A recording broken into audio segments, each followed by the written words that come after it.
Hello students, welcome to lecture number 3. So ಈ ಒಂದು ಲೆಕ್ಚರನ್ನು ಆರ್ಡರ್ ಆ್ಯಂಡ್ ಮಾಲಿಕ್ಯುಲಾರಿಟಿ ಡಿಫರೆನ್ಸನ್ನು ಡಿಸ್ಕಸ್ ಮಾಡ್ತಾ ಸ್ಟಾರ್ಟ್ ಮಾಡೋಣಂತೆ. Yes, next will move to molecularity of the reaction. Molecularity of the reaction ನೋಡಿ, molecularity of the reaction ಗಿಂತ ಮೊದಲು types of reaction ನೋಡೋಣಂತೆ. ಒಂದು ನಾವು ಎಲಿಮೆಂಟರಿ ರಿಯಾಕ್ಷನ್ ಅಂತ ಕರಿತೀವಿ, ಇನ್ನೊಂದು ಕಾಂಪ್ಲೆಕ್ಸ್ ರಿಯಾಕ್ಷನ್ ಅಂತ ಕರಿತೀವಿ. ಎಲಿಮೆಂಟರಿ ರಿಯಾಕ್ಷನ್ ಅಂತ ಅಂದ್ರೆ 1 ಮಾರ್ಕ್ಸ್ ಕೇಳಿದಿದೆ ಇದನ್ನ. 1 ಮಾರ್ಕ್ಸ್ಗೆ elementary reactions are those reaction taking place in one step ಅಂತ ಬರೀಬೇಕು. Elementary reactions are those reactions taking place in one step. Remember example ನೋಡಿ, NH4NO2 ಒಂದೇ ಸ್ಟೆಪ್ ಅಲ್ಲಿ ಆಗುವಂಥದ್ದು. ಇದು ಒಂದೇ ಸ್ಟೆಪ್ ಅಲ್ಲಿ ಆಗುವಂಥದ್ದು, ಅದಕ್ಕೆ ಎಲಿಮೆಂಟರಿ ರಿಯಾಕ್ಷನ್ ಅಂತ ಕರಿತೀವಿ ನಾವು ಇದನ್ನ. ಕಾಂಪ್ಲೆಕ್ಸ್ ರಿಯಾಕ್ಷನ್ ಅಂದ್ರೆ ಏನಾಗಾದ್ರೆ, ಕಾಂಪ್ಲೆಕ್ಸ್ ರಿಯಾಕ್ಷನ್ ಅಂದ್ರೆ ಮೋರ್ ದನ್ ಒನ್ ಸ್ಟೆಪ್ ಆಗುವಂಥದ್ದು. Complex reaction in which take place in more than one step. ನೋಡಿ, more than one step. Complex reactions involve sequence of elementary reaction. Remember, elementary reaction ಅದು sequence ಇರ್ತದೆ. ಅಂದ್ರೆ complex reaction more than one step ಅಂದ್ರೆ each one step reaction ನಾವು we will call it as complex ಅಂದ್ರೆ elementary reaction. Elementary reaction ಸೇರ್ಕೊಂಡೆ complex ಆಗಬೇಕು ಯಾವಾಗಲೂ. Sequence of elementary reactions constitute the mechanism of the reaction. Remember, mechanism of the reaction. ಈಗ ನೋಡಿ, for example ಹೀಗೆ ಬರೀತೀವಿ ನಾವು. ಈಗ ನಾನು ಹೇಳಿದ್ನಲ್ಲ, 2N2O5 give rise to 4NO2 plus O2. Okay, ಈ ರಿಯಾಕ್ಷನ್ ನೋಡಿ ಎರಡು ಸ್ಟೆಪ್ ಅಲ್ಲಿ ಬರೀಬಹುದು ನಾವು. N2O5 first give rise to NO2 plus NO3. Next ಏನಾಗ್ತದ, ಇನ್ನೊಂದು ಮಾಲಿಕ್ಯೂಲ್ N2O5 NO3 ಜೊತೆ ರಿಯಾಕ್ಟ್ ಆಗಿ you are going to get NO2 plus actually 3NO2 ಬರ್ತದೆ. 3NO2 ಬರ್ತದೆ. ಓವರ್ ರಿಯಾಕ್ಷನ್ NO3 ಕ್ಯಾನ್ಸಲ್ ಆಯ್ತು. ಸಾರಿ, 3NO2 plus O2 ಬರ್ತದೆ. O2 ಬರ್ತದೆ. So 4NO2 plus O2 ಬಂತ ಆನ್ಸರ್. 2N2O5 ಸೇರಿ. ಇದಕ್ಕೆ ಇದು ಒಂದು ಎಲಿಮೆಂಟರಿ ರಿಯಾಕ್ಷನ್. ಇದು ಒಂದು ಎಲಿಮೆಂಟರಿ ರಿಯಾಕ್ಷನ್ ಅಂದ್ರೆ ಇದು ಒಂದು ಎಲಿಮೆಂಟರಿ, ಇದು ಒಂದು ಎಲಿಮೆಂಟರಿ. ಇದಂತದನ್ನ ನಾವು we call it as mechanism of the reaction. So mechanism can be written by writing elementary reaction. Sequence of elementary reaction you can call it as mechanism. ಈಗ ಮಾಲಿಕ್ಯುಲಾರಿಟಿ ಅಂದ್ರೆ ಏನಾಗಾದ್ರೆ ಬಹಳ simple ನೋಡಿ. ಮಾಲಿಕ್ಯುಲಾರಿಟಿ ಅಂತಂದ್ರೆ it is a number of reacting molecules present in the elementary reaction in which they must collide simultaneously to bring about a chemical reaction. Correct ಅರ್ಥ ಮಾಡ್ಕೊಳ್ಳಿ. Elementary reaction ಗೆ ಮಾತ್ರ apply ಆಗ್ತದೆ ಮಾಲಿಕ್ಯುಲಾರಿಟಿ ಅನ್ನೋದು. It is the number of reacting molecule present in an elementary reaction under single step reaction which must be collide simultaneously to bring about chemical reaction. ಒಂದು chemical reaction ಅನ್ನ ಮಾಡಬೇಕು ಅಂತ ಅಂದ್ರೆ ಆ ರಿಯಾಕ್ಟಿಂಗ್ ಮಾಲಿಕ್ಯೂಲ್ ಕೊಲೈಡ್ ಆಗಬೇಕು. ಆ collide ಆಗೋದು simultaneously collide ಎಷ್ಟು ಮಾಲಿಕ್ಯೂಲ್ ಮಧ್ಯೆ ಆಗ್ತದೆ ಅದನ್ನ ನಾವು ಮಾಲಿಕ್ಯುಲಾರಿಟಿ ಅಂತ ಕರಿತೀವಿ. ಎಕ್ಸಾಂಪಲ್ ನೋಡಿ, NH4NO2 give rise to N2 plus 2S2. ಇಲ್ಲಿ ಮಾಲಿಕ್ಯುಲಾರಿಟಿ ಇಸ್ 1. ಹೌದಾ? ಇದನ್ನ ನಾವು ಯುನಿಮಾಲಿಕ್ಯುಲರ್ ರಿಯಾಕ್ಷನ್ ಅಂತ ಕರಿತೀವಿ. This is called as unimolecular reaction since the number of reacting molecule is 1. For example ನೋಡಿ, S2O2 give rise to H2 plus half O2. So unimolecular reaction ಅಂತ ಕರಿತೀವಿ. 2HI give rise to S2 plus I2. ಎರಡು HI can undergo collision simultaneously. We call it as bimolecular reaction ಅಂತ ಕರಿತೀವಿ. ನೋಡಿ, NO plus O3 give rise to NO2 plus O2. ಇದು ನೋಡಿ, ಎರಡು reactant molecule ಇದೆ. ಹೌದಾ? ಎರಡು ರಿಯಾಕ್ಟೆಂಟ್ ಮಾಲಿಕ್ಯೂಲ್ ಇದೆ. 1 plus 1 ಬೈಮಾಲಿಕ್ಯುಲರ್ ಅಂತ ಕರಿತೀವಿ. ಇದರಲ್ಲಿ ನೋಡಿ 2 plus 1 3 ಟ್ರೈಮಾಲಿಕ್ಯುಲರ್ ಅಂತ ಕರಿತೀವಿ. ಅಂದ್ರೆ ಬಹಳ ಇಂಪಾರ್ಟೆಂಟ್ ಏನು, molecularity may be theoretically determined. ಗೊತ್ತಿರ್ಲಿ, ಥೆರಾಟಿಕಲಿ ಡೆಟರ್ಮೈನ್ಡ್ ಯಾವುದು ಮಾಲಿಕ್ಯುಲಾರಿಟಿ. ಆದರೆ order of the reaction is experimentally determined. Remember that point. ಈಗ predicting molecularity and order from the complex reaction ಅಂದ್ರೆ ಕಾಂಪ್ಲೆಕ್ಸ್ ರಿಯಾಕ್ಷನ್ ಇದ್ದಾಗ ಹೇಗೆ ನಾವು ಮಾಲಿಕ್ಯುಲಾರಿಟಿ ಮತ್ತು ಆರ್ಡರ್ ನ ಪ್ರೆಡಿಕ್ಟ್ ಮಾಡ್ತೀವಿ. ಹಾಗಾದ್ರೆ ಈಗ ನೋಡಿ, ಒಂದು ಕಾಂಪ್ಲೆಕ್ಸ್ ರಿಯಾಕ್ಷನ್ ಅಂದ್ರೆ ಏನಂತ ಅರ್ಥ ಮಾಡ್ಕೊಂಡ್ವಿ ನಾವು. Complex reactions in which more than one step will be present. ಆ ಕಾಂಪ್ಲೆಕ್ಸ್ ರಿಯಾಕ್ಷನ್ ಅಲ್ಲಿ ಎಲಿಮೆಂಟರಿ ರಿಯಾಕ್ಷನ್ಸ್ ಇದ್ದೇ ಇರ್ತದೆ. ಸೀಕ್ವೆನ್ಸ್ ಆಫ್ ಎಲಿಮೆಂಟರಿ ರಿಯಾಕ್ಷನ್ಸ್ ಸೇರಿಕೊಂಡು ಕಾಂಪ್ಲೆಕ್ಸ್ ರಿಯಾಕ್ಷನ್ಸ್ ಆಗ್ತದೆ. ಆ sequence of element reaction will constitute the mechanism of the reaction ಅನ್ನೋದನ್ನು ಕೂಡ ಕಲ್ತ್ವಿ. ಈಗ complex reaction one of the elementary step take place very slowly. ಈಗ ನೋಡಿ, ಎಷ್ಟೇ ಸ್ಟೆಪ್ ಇದ್ರೂ ಕೂಡ ಯಾವ್ದಾದ್ರು ಒಂದಾದ್ರೂ ಸ್ಲೋಯೆಸ್ಟ್ ಸ್ಟೆಪ್ ಇರ್ಲೇಬೇಕಾದ್ರಲ್ಲಿ. ಆ ಸ್ಲೋಯೆಸ್ಟ್ ಸ್ಟೆಪ್ ಅನ್ನು ನಾವೇನಂತ ಕರಿತೀವಿ? ರೇಟ್ ಡೆಟರ್ಮೈನಿಂಗ್ ಸ್ಟೆಪ್ ಅಂತ ಕರಿತೀವಿ. ಇದನ್ನ 1 ಮಾರ್ಕ್ಸ್ ಕೇಳ್ತಿದೆ, ಗೊತ್ತಿರ್ಲಿ, 1 ಮಾರ್ಕ್ಸ್ ಕೇಳ್ಬೋದು. Which step in the mechanism is called as rate determining step?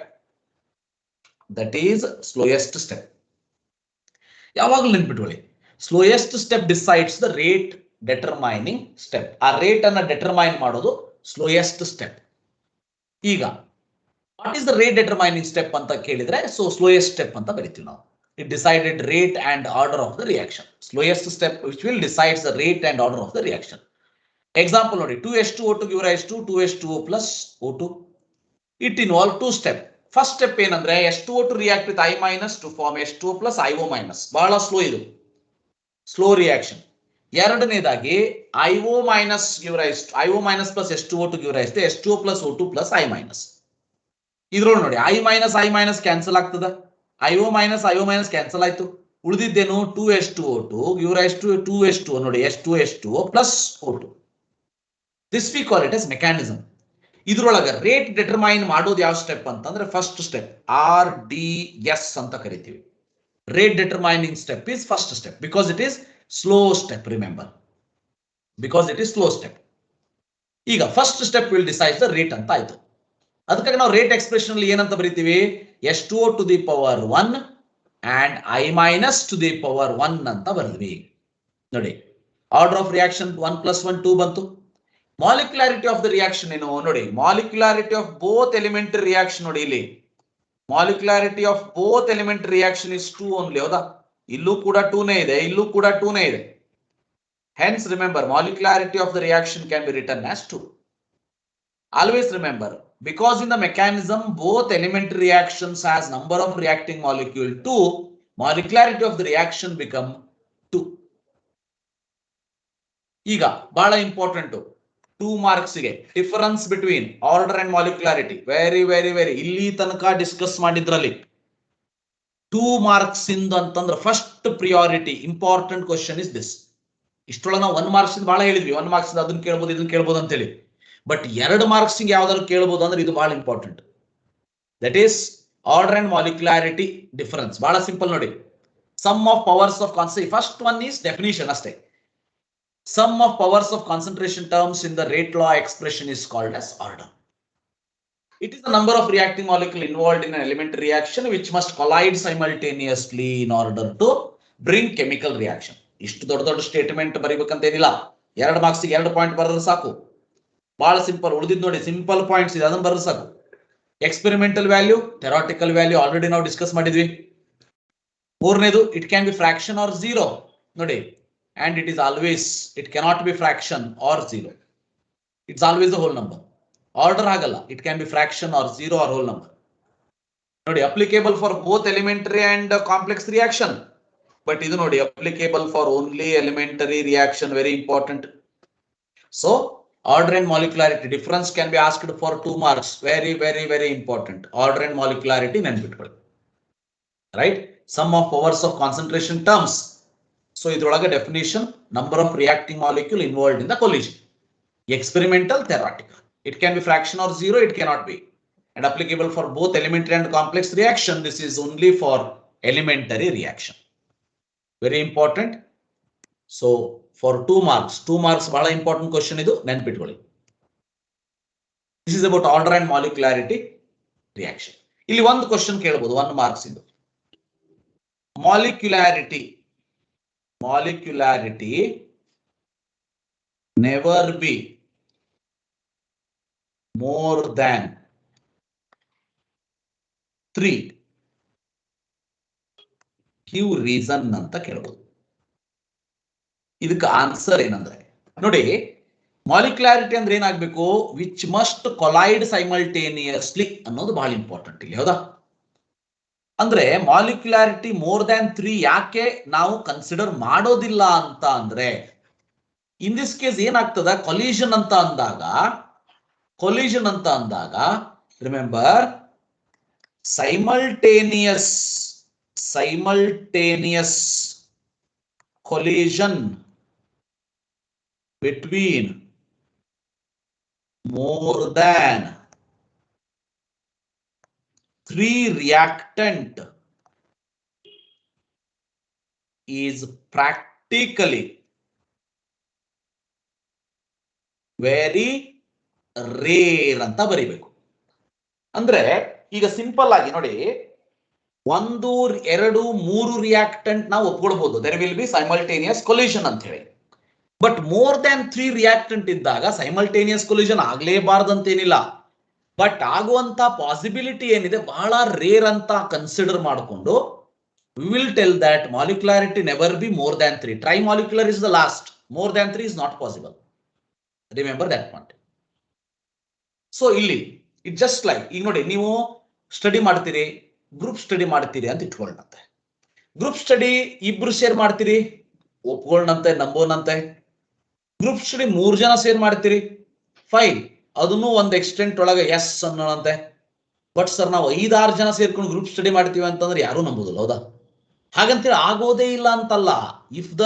If all the students are that much oriented towards their goal, study ಮಾಡ್ಲೇಬೇಕಂತ ಕುತ್ಕೊಂಡಾಗ ಮಾಡೋದೇನ್ ಬಾಳ್ ಪ್ರಾಬ್ಲಮ್ ಅಲ್ಲ ಅದು. ಆದ್ರೆ ಪಾಸಿಬಿಲಿಟಿ ಯಾರೇ ಕೇಳಿ, ಹೊರಗ್ನವ್ರು ಯಾರೇ ಕೇಳಿ, 6 ಜನ ಸೇರ್ಕೊಂಡು ಸ್ಟಡಿ ಮಾಡಕತ್ತಾರ ಅಂದ್ರೆ ಯಾರು ನಂಬುದ್ರೆ ನಡೆಯಕ್ ಸಾಧ್ಯನೇ ಇಲ್ಲ ಬಿಡು ಅಂತ ಹೇಳ್ತಾರೆ. ಆಗ್ಬಾರ್ದಂತೇನಿಲ್ಲ, but generally we will write the conclusion that it is not possible. ಅದಕ್ಕಾಗಿ ನಾವು ಮಾಲಿಕ್ಯುಲಾರಿಟಿಯನ್ನು ಕೂಡ ಅದೇ ಪಾಯಿಂಟ್ ಅಲ್ಲಿ ನಾವು ಥಿಂಕ್ ಮಾಡಿದಾಗ ನೆವರ್ ಬಿ ಮೋರ್ ದನ್ 3 ಅಂತ ಹೇಳ್ತೀವಿ, ಲೈಕ್ ದಿಸ್. ನಾವು some problems we'll discuss. Problem based on concentration. ಇದಕ್ಕಿಂತ ಮುಂಚೆ, ಈ ಪ್ರಾಬ್ಲಮ್ ಅನ್ನು ಹೇಳೋದಕ್ಕಿಂತ ಮುಂಚೆ ಒಂದು ಟೇಬಲ್ ಅನ್ನ ಬರೆಸ್ತೀನಿ ನಾನು, ಬಹಳ ಇಂಪಾರ್ಟೆಂಟ್. ಕಾಂಪಿಟೇಟಿವ್ ಎಕ್ಸಾಮ್ ಕೂಡ ಇಂಪಾರ್ಟೆಂಟ್, ಇಲ್ಲಿ ಇದಕ್ಕೂ ಕೂಡ ಇಂಪಾರ್ಟೆಂಟ್. ಇಲ್ಲಿ ನಾವು ಈ ಕಾಲಮ್ದಲ್ಲಿ ಏನ್ ಬರೆಯೋಣಂತೆ, ಫಸ್ಟ್ ಕಾಲಮ್ದಲ್ಲಿ ಕಾನ್ಸಂಟ್ರೇಷನ್ ಆಫ್ ರಿಯಾಕ್ಟೆಂಟ್ ಅಂತ ತಗೊಳ್ಳೋಣಂತೆ. ಎರಡನೇ ಕಾಲಮ್ದಲ್ಲಿ ರೇಟ್ ಹೇಗೆ ಅಫೆಕ್ಟ್ ಆಗ್ತದ ಅಂತ ತಗೊಳ್ಳಂತೆ. ಮೂರನೇ ಕಾಲಮ್ದಲ್ಲಿ ಆರ್ಡರ್ ಏನಂತ ತಗೊಳ್ಳಂತೆ. ಕರೆಕ್ಟ್ ಅಬ್ಸರ್ವ್ ಮಾಡ್ತಾ ಹೋಗಿ, ಇದು ಬಹಳ ಇಂಪಾರ್ಟೆಂಟ್. ಫಸ್ಟ್ ಒನ್ ಏನ್ ಮಾಡೋಣಂತೆ, concentration of the reactant is doubled. ನೋಡಿ, concentration of the reactant is doubled. Rate ಏನಿದೆ ಅಂತಂದ್ರೆ ರೇಟ್ ಸೇಮ್ ಇದೆ, ನೋ ಚೇಂಜ್. ಯಾವ ಆರ್ಡರ್ ಆಫ್ ದ ರಿಯಾಕ್ಷನ್ ಹೇಳ್ಬಿಡಿ. ಕಾನ್ಸಂಟ್ರೇಷನ್ ಚೇಂಜ್ ಮಾಡ್ತೀವಿ, rate remains same, rate change ಆಗೋದಿಲ್ಲ. ನೋಡಿ, k into a to the power 0 ಅಂತ ಇತ್ತು, 0 ಆರ್ಡರ್ ಕನ್ಸಿಡರ್ ಮಾಡೋಣಂತೆ. ನಾವೀಗ ಇದು ಫಸ್ಟ್ ಇಕ್ವೇಶನ್. ಎರಡನೇ ಇಕ್ವೇಶನ್ ಏನ್ ಮಾಡಿದ್ವಿ, ಕಾನ್ಸಂಟ್ರೇಷನ್ ಡಬಲ್ ಮಾಡೋಣಂತೆ, 2a ಟು ದಿ ಪವರ್ 0 ಅಂತ ಮಾಡೋಣಂತೆ. a ಟು ದ ಪವರ್ 0 ಇರ್ಲಿ, 2a ಟು ದ ಪವರ್ 0 ಇರ್ಲಿ, ರೇಟ್ ಏನಾದ್ರೂ ಚೇಂಜ್ ಆಗ್ತದಾ? ಇದರಲ್ಲೂ ಇಸ್ ಈಕ್ವಲ್ ಟು k, ಇದರಲ್ಲೂ ಇಸ್ ಈಕ್ವಲ್ ಟು k, ಹೌದಾ? ಅಂದ್ರೆ the answer for this is 0 order reaction. ಅಂದ್ರೆ ಯಾವುದೋ ಒಂದು ಪ್ರಾಬ್ಲಮ್ ಅಲ್ಲಿ ಈ ರೀತಿ ಒಂದು ಸ್ಟೇಟ್ಮೆಂಟ್ ಇದ್ದಾಗ ತಕ್ಷಣ ಥಿಂಕ್ ಮಾಡಬೇಕು, ಡಬಲ್ ಇರ್ಲಿ, ತ್ರಿಬಲ್ ಇರ್ಲಿ, 4 ಟೈಮ್ಸ್ ಇರ್ಲಿ, 10 ಟೈಮ್ಸ್ ಇರ್ಲಿ, rate remains same, order is 0. ಎರಡನೇದಾಗಿ concentration is doubled, rate also doubled. ನೋಡಿ, order of the reaction become 1. ಯಾಕೆ ಅಂತ ಅಂದ್ರೆ ಇಲ್ಲಿ ನೋಡಿ, ಇದು first expression a to the power 1. ಈಗ ಕಾನ್ಸಂಟ್ರೇಷನ್ ಡಬಲ್ ಮಾಡಿದಾಗ ಇದು ನಾನು ರಿಮೂವ್ ಮಾಡ್ತೀನಿ, ಏನಾಗ್ತದೆ, ಇದು r is equal to 2 into k into a to the power 1 ಅಂತ ಬರ್ತದೆ. ಇದು ನಾನು ಸಿಂಪ್ಲಿಫೈ ಮಾಡಿದಾಗ ಇದೇನಿದೆಯಲ್ಲ, ಇದು r1 ಅಂತ ತಗೊಳ್ಳಿ, ಇದು ನ್ಯೂ ರೇಟ್ r2 ಅಂತ ತಗೊಳ್ಳಿ. ಅಂದ್ರೆ r2 is equal to 2 times r1 ಆಯ್ತಾ? ಸೊ ಅಂದ್ರೆ 2 ಟೈಮ್ಸ್ ಡಬಲ್ ಆಯ್ತು, ರೇಟ್ ಡಬಲ್ ಆದ್ರೆ ಆರ್ಡರ್ ಶುಡ್ ಬಿ 1. ಇದೇ ರೀತಿ ಇದೇನಾದ್ರೂ ಡಬಲ್, ಇದು 4 ಟೈಮ್ಸ್, ಆರ್ಡರ್ ಬಿಕಮ್ 2. ಯಾಕೆ ಥಿಂಕ್ ಮಾಡಿ, ಇದನ್ನ ನಾನು ಕಾನ್ಸಂಟ್ರೇಷನ್ 4 ಟೈಮ್ಸ್ ಮಾಡ್ತೀನಿ, ಸಾರಿ ಡಬಲ್ ಮಾಡ್ತೀನಿ, ಕಾನ್ಸಂಟ್ರೇಷನ್ ಡಬಲ್ ಮಾಡ್ತೀನಿ. Okay, 2a to the power 1 ಅಂತಿದೆ. ಸೊ ರೇಟ್ ಇನ್ಕ್ರೀಸಸ್ ಡಬಲ್ ಅಂದ್ರೆ ರೇಟ್ 4 ಟೈಮ್ಸ್ ಇನ್ಕ್ರೀಸ್ ಆಗಬೇಕು ಅಂತಂದ್ರೆ ಇಟ್ ಶುಡ್ ಬಿ 2 ನೋ, ಇದು 2 ಆದ್ರೆ ಮಾತ್ರ 2 to the power 4 ಆಗ್ತದೆ. ಸೊ ಅದಕ್ಕೆ ರೇಟ್ ಇನ್ಕ್ರೀಸಸ್ 4 ಟೈಮ್ಸ್.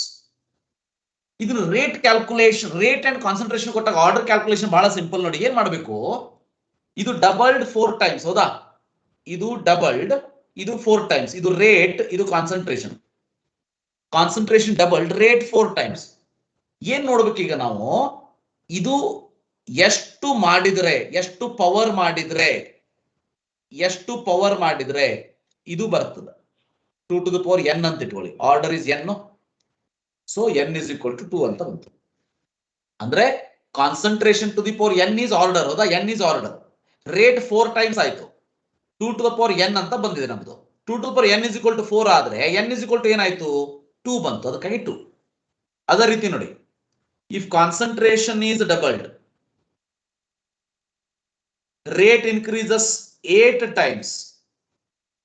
ಇಲ್ಲಿ ನೋಡಿ, ಈಗ ರೇಟ್ 8 ಆಗಿದೆ, ಇದು 2 to the power n ಇದೆ. 2 to the power n, 8 is equal to 2 to the power n ಅಂತಂದ್ರೆ 8 ಅನ್ನ 2 to the power 3 ಮಾಡಿದಾಗ 2 to the power n ಬರ್ತದೆ. So n is equal to 3 ಬಂತು. So hence the order of reaction is 3. Like this, remember. ಅಥವಾ ಹೀಗೆ ತಗೊಳ್ಳಿ, tripled. So 3 times, order of reaction is 1 ಹೌದಾ. ನೋಡಿ 6, ಇದು ಕೂಡ ಟ್ರಿಬಲ್ಡ್. ಸೊ ಇದು 9 times, order of reaction is 2 ಹೌದಾ. ಯಾಕಂದ್ರೆ 3 to the power 2 ಅಂದ್ರೆ 9 ಬರ್ತದೆ ಹೌದಲ್ಲ. ಇದರ ಪವರ್ ಇದು ನೋಡಿ, ಇದರ ಪವರ್ ಇದು ಇಷ್ಟು ಬರಬೇಕು. ಈ ಡಬಲ್ ಅಂದ್ರೆ 2 to the power ಎಷ್ಟು ಮಾಡಿದ್ರೆ 8 ಬರ್ತದೆ ಅಂತ ನೋಡಿ. ಅದೇ ಟೈಪ್ ಇಲ್ಲಿ ಹೇಳಿ, triple 27 times, 3 to the power ಏನ್ ಮಾಡಿದ್ರೆ ನಿಮ್ಗೆ 27 ಬರ್ತದೆ. 3 like this, remember that. ಈಗ ಒಂದು ಕ್ವಶನ್ ಕೇಳ್ತೀನಿ ನೋಡಿ. If rate increases 2 times when concentration increases by 4 times, what is the order? ಯಾಕಂದ್ರೆ ರೇಟ್ ನೋಡಿ 2, concentration increase by 4 times, 4 to the power n ಅಂತ ತಗೋತೀನಿ ಈಗ. 2 to the power 1 ಇದೆ, 2 to the power 1 is equal to 4 ಅಂದ್ರೆ 2 to the power 2n ಅಂತ ತಗೋತೀನಿ. 1 is equal to 2n, so n is equal to half ಬಂತು ಹೌದಾ. Like this. So like this remember, tripled ಅಂತ ಮಾಡಿದಾಗ 27 ಟೈಮ್ಸ್ ಇನ್ಕ್ರೀಸ್ ಆದ್ರೆ 3 ಹೇಗೆ, ಹಾಗೇನೆ ಇಲ್ಲೂ ಕೂಡ rate increases 2 times, concentration by 4 times. What is order ಅಂದ್ರೆ n is equal to half ಅಂತ ಬರೀಬೇಕು. 1 ಮಾರ್ಕ್ಸ್ ಕೇಳಿದ್ದಿದೆ ಇದನ್ನು. ಈಗ ಈ ಪ್ರಾಬ್ಲಮ್ಸ್ ಬಹಳ ಸಿಂಪಲ್ ಆಗಿಬಿಡ್ತದೆ ನಮ್ಗೆ ನೋಡಿ. Conversion of x to y follows second order. Concentration of x is increased 3 times. What is the effect on rate of reaction? ನೋಡಿ, r is equal to 1 marks ಇವೆಲ್ಲ 1 marks ಪ್ರಾಬ್ಲಮ್, ಡೀಟೇಲ್ ಬರೀಬೇಕಂತ ಏನಿಲ್ಲ. r is equal to k into a to the power second order ಅಂತ ಕೊಟ್ಬಿಟ್ಟಿದ್ದಾರೆ ಅವರು, 2 ಅಂತ ಬರೆಯೋಣಂತೆ.